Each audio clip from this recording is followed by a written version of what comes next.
Hey, everybody, welcome back to the Strong Her Way. We are doing things a little unorthodox today.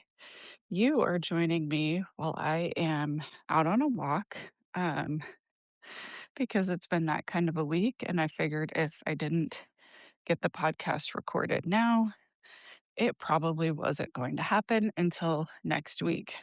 That is just real life. Sometimes we have to pivot, sometimes we have to learn to go with the flow. Do you find yourself constantly grabbing convenience food or hitting the drive through because of your busy schedule? Are you tired of your clothes not fitting and wish you felt more like yourself again? Does the word diet make you cringe because of past failed attempts that left you hungry and deprived? I'm Alisha, a wife, mom, fitness, nutrition, and lifestyle coach for women. After years of dieting, losing, and regaining the same weight, I realized I needed a new approach. I was burnt out from trying to be everything to everyone and chasing a number on the scale. To truly show up as the wife and mom I wanted to be and to finally find freedom in my health meant redefining my relationship to food, exercise, my body, and most importantly, to myself. I discovered the power of brain-based nutrition, fitness, habits, and routines to create a healthy lifestyle without restriction or deprivation. And now I'm excited to share everything I've learned with you. If you're ready to follow a simple brain-based nutrition and fitness plan built on habits and routines designed for busy moms and women, you're in the right place. Let's do this together.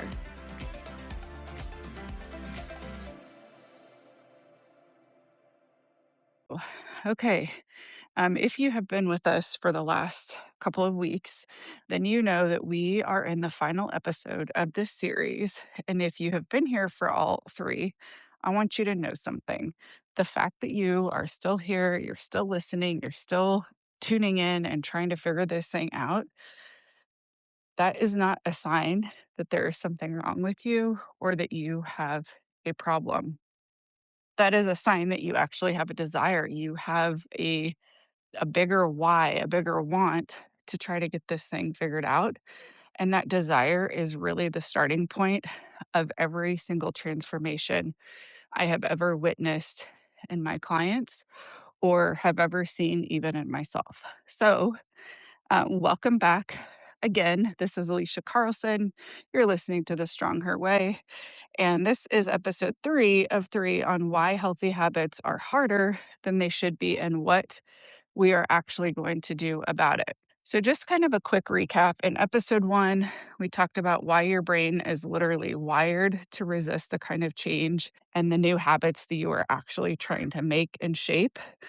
It's not a willpower thing, it's not because you're weak, but because your brain and your nervous system is really doing exactly what it was designed to do.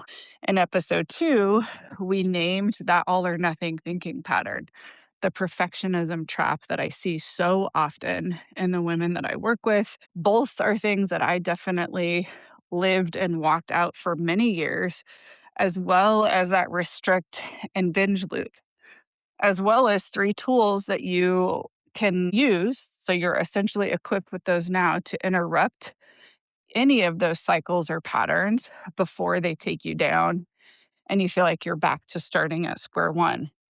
Now, today we're going to tie it all together with a nice little bow that is going to make everything else actually stick.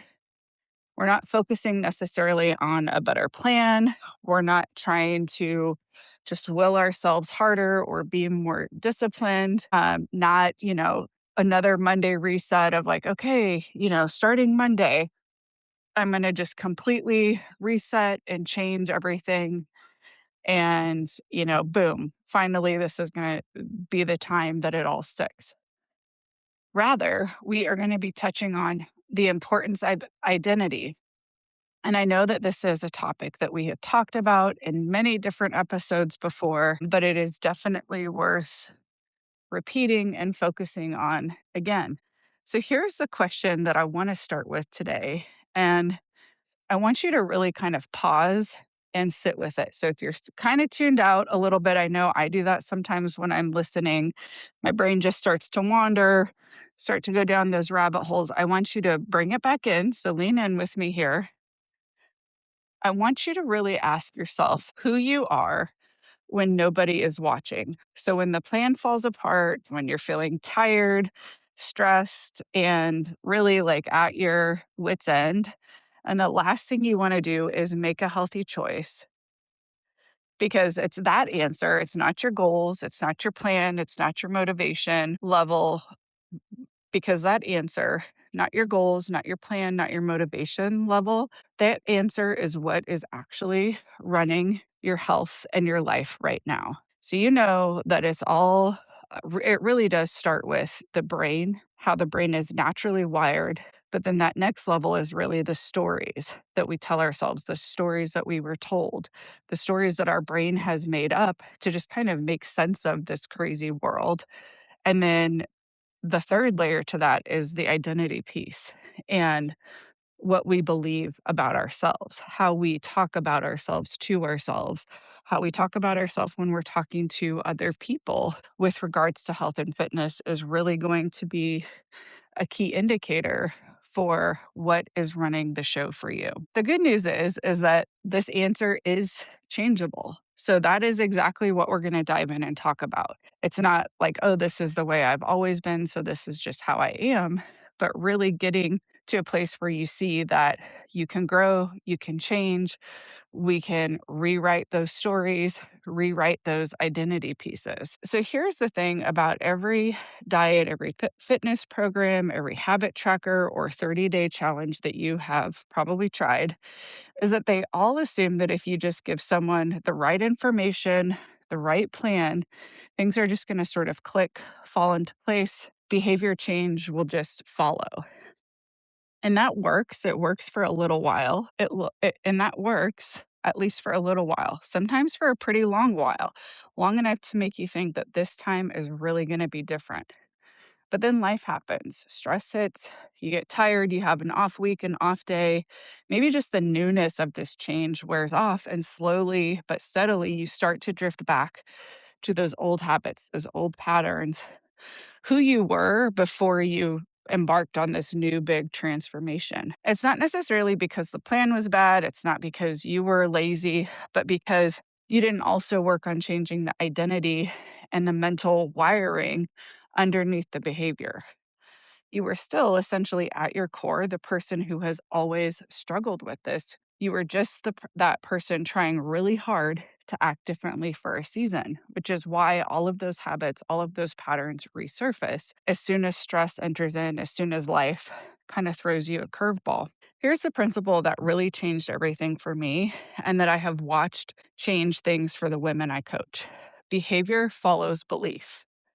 So you will consistently act in alignment with how you see yourself, even when that self image is keeping you stuck in habits or patterns that you don't like. Your brain is not trying to sabotage you, it's just trying to keep your behavior consistent with your identity. That's really its job. That's part of that survival mechanism. So, if somewhere underneath all of your goals and plans, you're still believing the story that you are somebody who always falls off, who cannot be trusted around food, who has no discipline, who always ends up starting over back at square one, your brain is essentially designed and will quietly, efficiently, and without being malicious, find a way to confirm that story every single time. This is not because you're broken. It's not even because your brain is broken, but it's because your brain has actually worked as it was designed. Now, there are really two ways to try to change your behavior. The first is outcome based change. So you start with the result that you want, whether that's losing X number of pounds, running a 5K, eating more vegetables, hitting your protein target. You build a plan around that result. You're white knuckling your way toward it and hope that the motivation lasts long enough for you to get there. Most of us, this is the way that we have been doing it our entire lives. And most of us have noticed that it works until it doesn't, until something in life breaks. The second way that we can go about change is identity based change, brain based change. So instead of starting with what you want to achieve or that exterior outcome, you start with really who you want to become. how you want to be showing up in your life, how you want to be living your life. And then you ask, what would that person do today?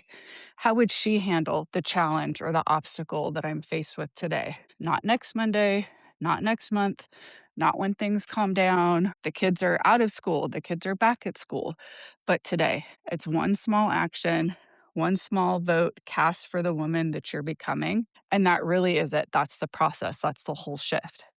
Now, the tricky thing here is that your brain might see that as not being like doing enough or working hard enough for it. So that's going to be something else that you really have to watch out for.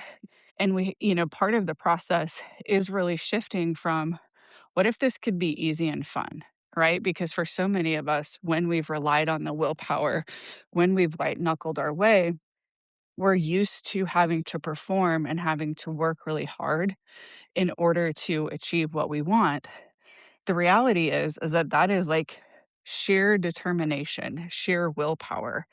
And it's oftentimes is something that ends up burning us out. So I want to share with you a moment that I've mentioned in episode 1 of this series. It's very fundamental to my story and my personal shift in the way that I've approached fitness over the past several years. But I think that, hopefully hearing this story again now is going to mean something different now that you've listened to these past couple of episodes. Maybe you've been, mulling it over in your mind and you're kind of starting to explore what this looks like for you. So I don't remember exactly how long ago it was. I want to say maybe 2017, 2018.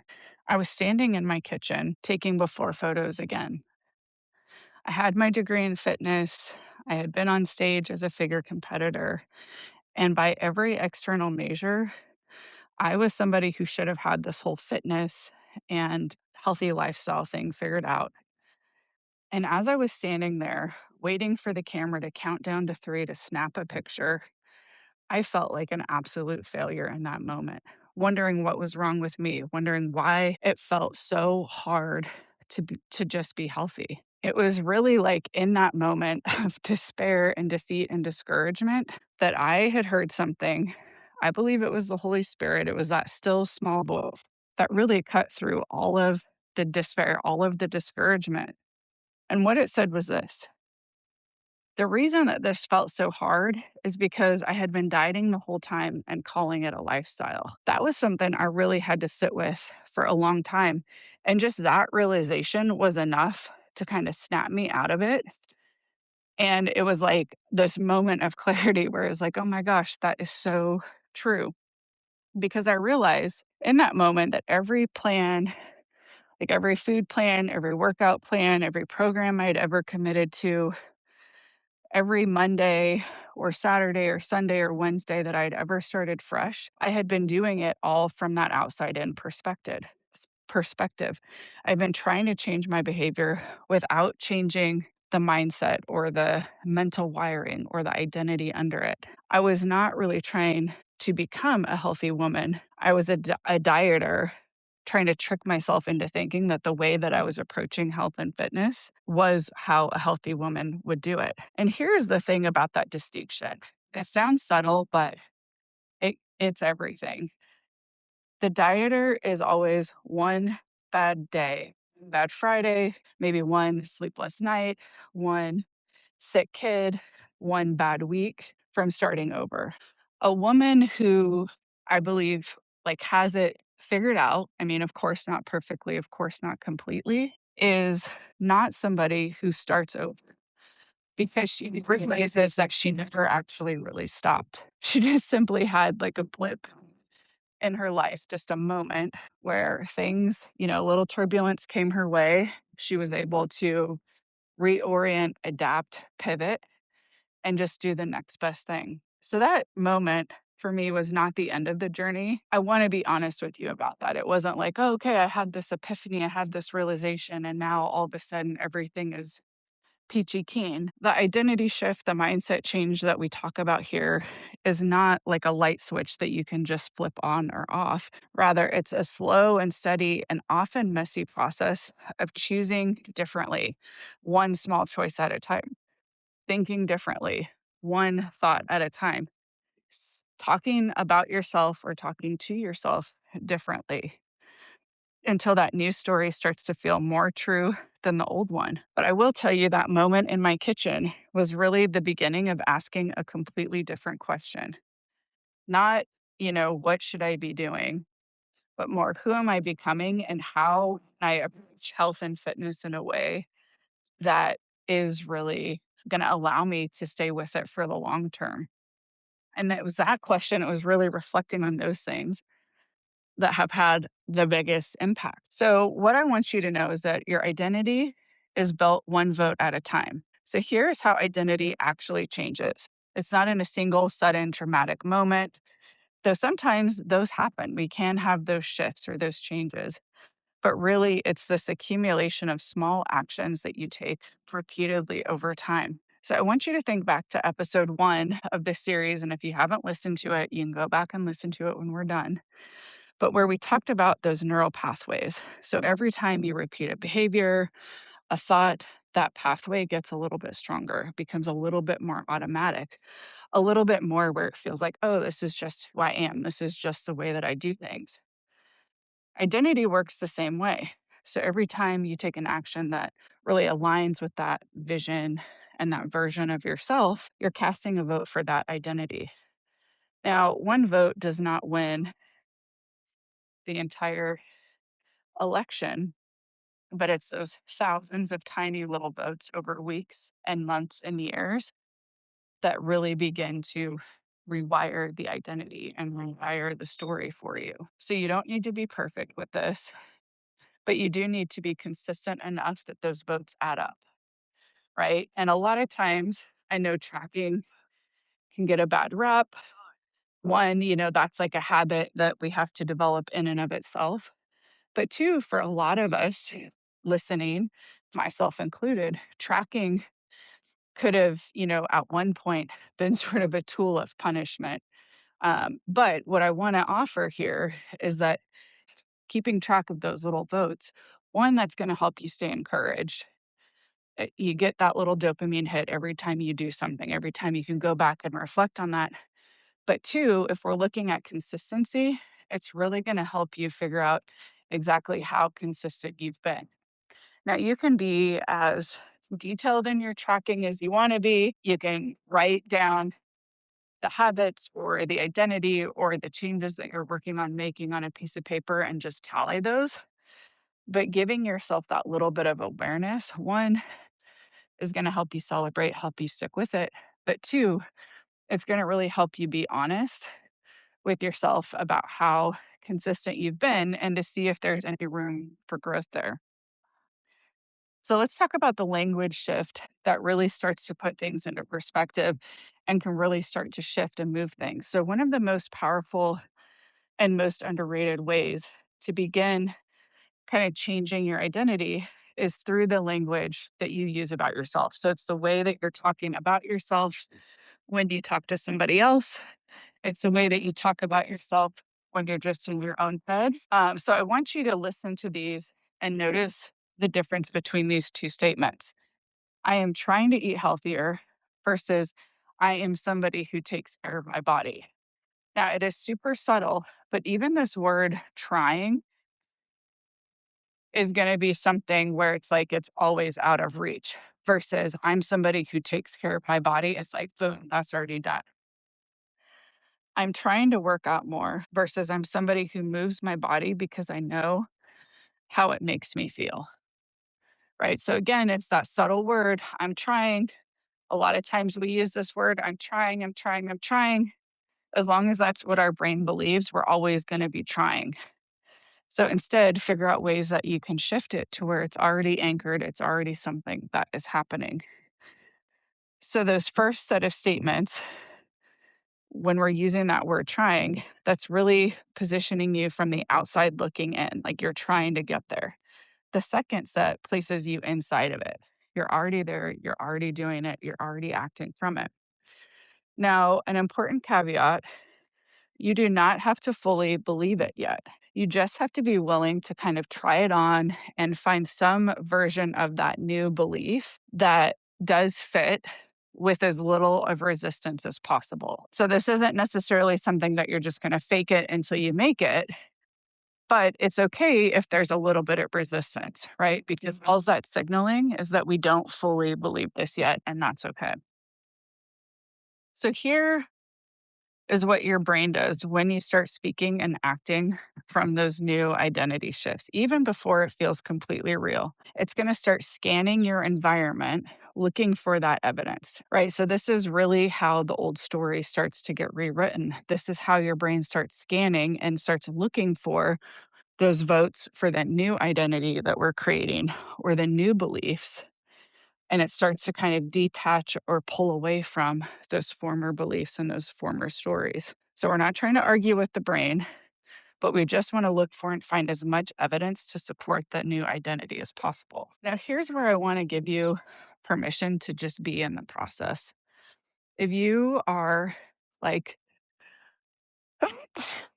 most high achieving men that I've worked with, a lot of times we set our sights on the goal, on the finish line, and we will wear ourselves into the ground trying to get there. But there is so much that we can miss when we skip over the process. So I want to name something that I think is really important for achieving women specifically, because this is where I see a lot of us get tripped up from time to time. Identity shift is not something that's going to happen necessarily overnight, and it's not an all or nothing thing. It doesn't require you to have it all figured out before you start claiming it and practicing and just kind of leaning into it. You do not have to be like the perfectly healthy woman before you can start saying, I'm someone who takes care of myself. You can be a woman who's just in the process of becoming that. And that really is enough to start acting from that version of yourself. In fact, the only way to really step in and become her is to start acting like her before you feel ready, to start acting like her in those small, simple moments before you start to see it on the outside, before your habits are perfectly consistent, or before anybody else even notices. You're really acting your way into this new identity. So, what does this look like on a hard day? Because let's be real, we're all going to have those. Identity sounds great in theory. And then there's a day, a week that happens. So here's what this actually looks like in practice on a hard day when you're feeling tired and stressed, and the last thing you want to do is follow through with your plan or make that healthier choice. You do not ask yourself, what does my plan say? But you're asking, like, what would that version of me who's already where I want to be? What would she do? What would that version of me do? So maybe she takes a 10-minute walk instead of the hour-long workout she had planned because she knows that something is always better than nothing. Maybe she chooses the protein and the vegetables at dinner, even though she also had the bread, because she's not restricting herself. She's focusing on adding the protein, adding the veggies, adding the fiber. Maybe she looks in the mirror at the end of a hard day, and instead of like silently critiquing and cataloging everything that she didn't do, every way she failed, she just names one thing she did. She gives herself that little moment to just be proud of what she did do, how she did cast those votes. That is really the identity shift in real life, in action. It's not always glamorous. It's not always going to feel like you've had this massive breakthrough or transformation, but it's the actual work, and it's the doing that daily, consistently, in those small, quiet moments that compounds. Okay, so let's bring this in. Let's kind of make this a little bit more practical. Here are three things that you can start doing to really begin shifting your identity.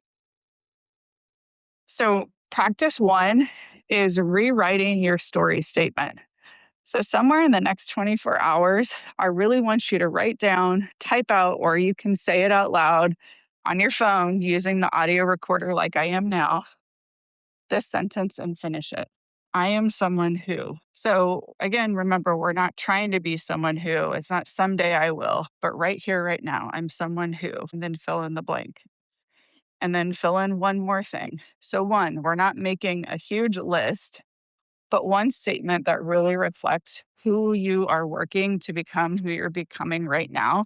even if it feels like a stretch. Maybe it's I'm somebody who moves my body because I love it, I wanna honor it, respect it, and take care of it.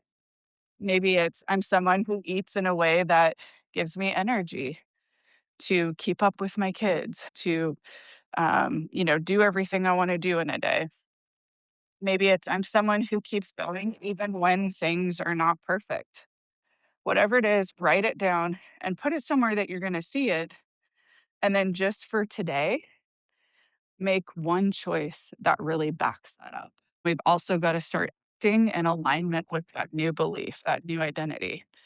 Practice two is to start collecting evidence. So, in the beginning, it can be really helpful to have a journal or have a sheet somewhere that you can keep track of these little wins. So, for the next day or the next week, rather, at the end of the day, uh, go back and name one thing that you did yesterday or the previous day to really support this new identity, this new version of yourself. You don't have to do a full recap of everything you ate, every workout, but just really thinking about what was one moment that stuck out to you as a vote that you're casting for that version that you're becoming.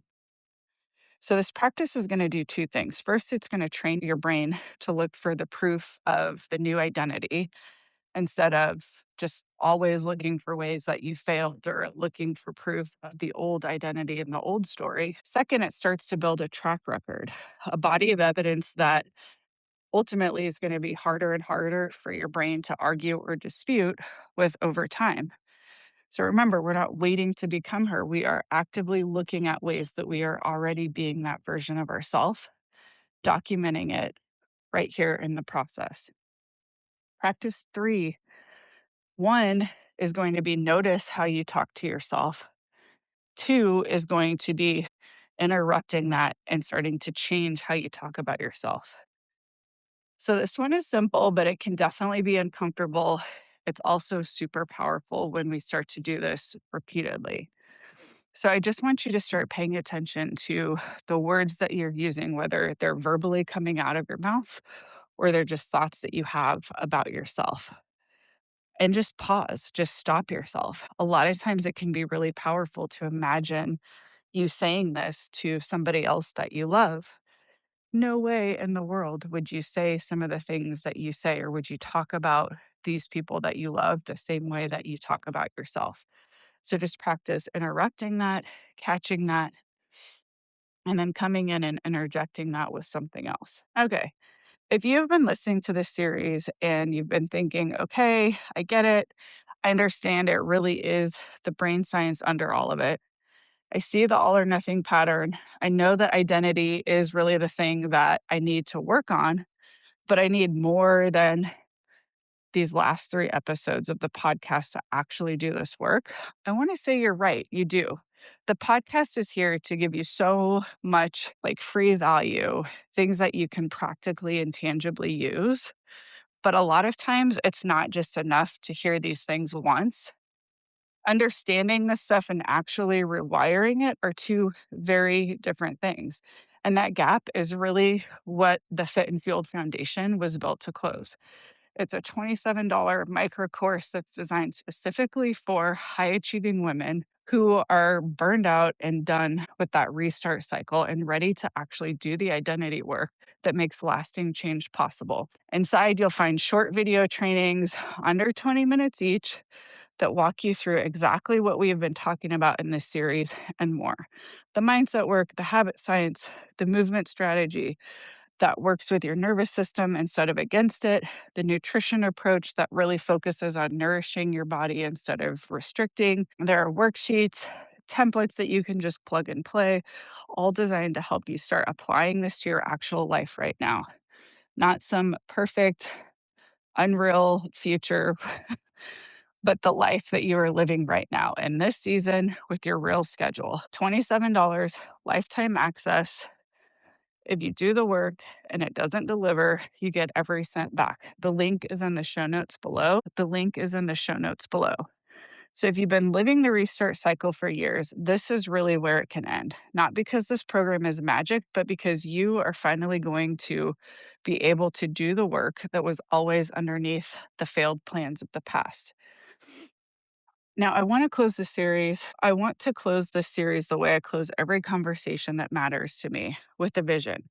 I want you to imagine a version of yourself, not 10 years from now, not after you've just lost the weight or run the race or hit the goal, but just a few months from now, heck, maybe even a few weeks from now. A version of yourself who wakes up and does not immediately start negotiating with the plan or fighting with herself, who makes choices about food from a place of care instead of trying to control everything, who misses a workout and doesn't go into a full fledged spiral, who looks in the mirror and sees a woman who is taking care of herself, not some broken project to be fixed. A woman who, when life gets hard, doesn't abandon herself completely. She just simply adjusts. She keeps going. She casts another vote for that future version of herself. That woman does not have to be a fantasy. She does not have to be reserved for you when you've got more time, more money, fewer responsibilities. She is you, already in the process, already becoming her, one simple step at a time. I believe it because I've lived it and I've seen it happen with clients time and time again.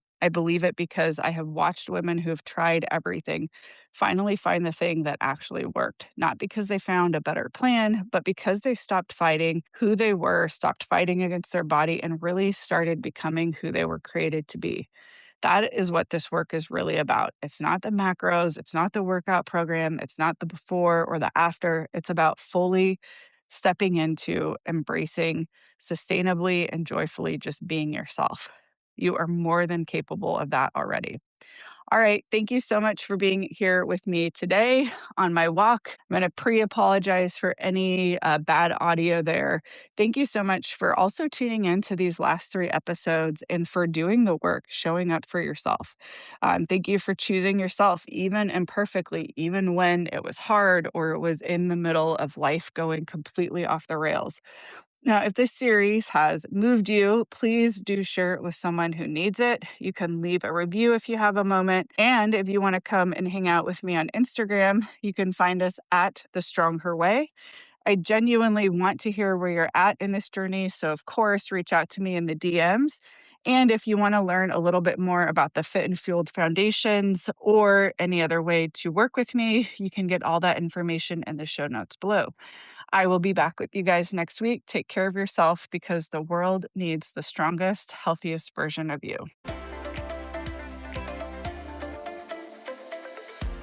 Thanks for tuning in to The Strong Her Way. If you're ready to redefine your relationship with food, exercise, and yourself, remember it's all about building habits and routines that fit into your busy life without restriction or deprivation. I hope today's episode inspired you to take the next step on your journey to a healthier, happier you.